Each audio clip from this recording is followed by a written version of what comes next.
Asalaamu calaykum. Xilligan maanta la joogo waa waqti adduunka oo dhan laga hadlayo xanuun dad aad u badan naftooda galaaftay, iyo weliba maal dhan balaayiin dollar.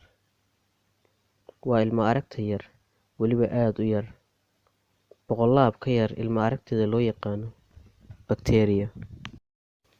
Muuqaalkeenan maanta waxaan idinku soo gudbin doonaa macluumaad kooban oo ku saabsan xanuunkan.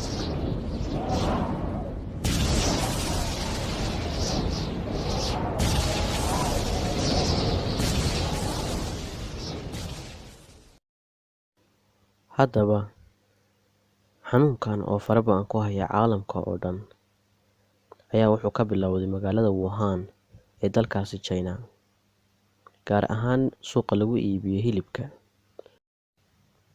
Meeshaas ayaa waxaa lagu iibin jiray xayawaano kala duwan, kuwaas oo ay ku jireen kuwa qabaya fayraskan.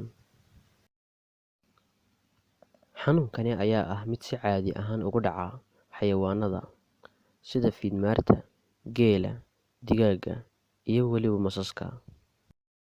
Xanuunkan oo ku dhacaya xayawaanada aan soo sheegnay ayaa wuxuu u gudbayaa bini'aadamka una sababayaa dhimasho. Marba haddii uu ku dhacayo bini'aadamka, micnaheedu waa inay bini'aadamku isqaadsiin karaan.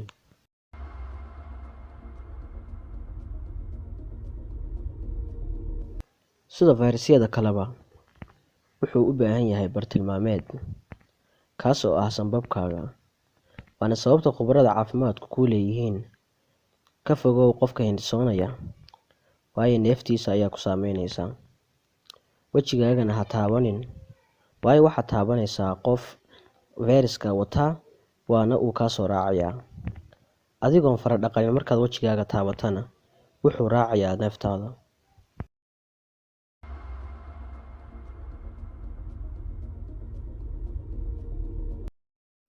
Xanuunkan wuxuu u saameeyaa dadka sida duriga oo kaleeto. Calaamadihiisuna waa sida hindhiso badan, qufac, dareere sanka ka yimaada, qandho zaa'id ah, iyo weliba matag. Waxaana intaa u soo raaca neefta oo kugu adkaata.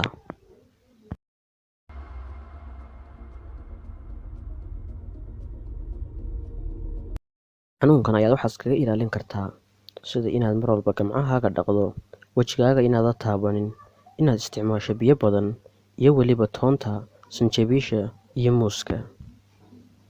Haddaba gunaanadka barnaamijkan, waxaan ku leeyahay aad ayay u fududahay inaad iskaga ilaaliso xanuunkan, sababtoo ah Ilaahay Subxaanahu wa Tacaala wuxuu nagu waajibiyey 5 salaadood. 5taasi salaadood haddii aad mid walba aad weyse qaadato, xitaa haddii aad weyse qabto, waxay la micno tahay inaad maalintii 5 jeer gacmaha dhaqato.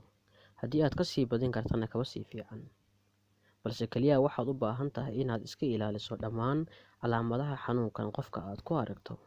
Haddaad adigu isku aragtana, ka fogow dhammaan meelaha ay bulshadu isugu timaado sida suuqyada iyo kafateeriyayaasha, sababtoo ah ma wanaagsan inaad qof dhib u horseedo.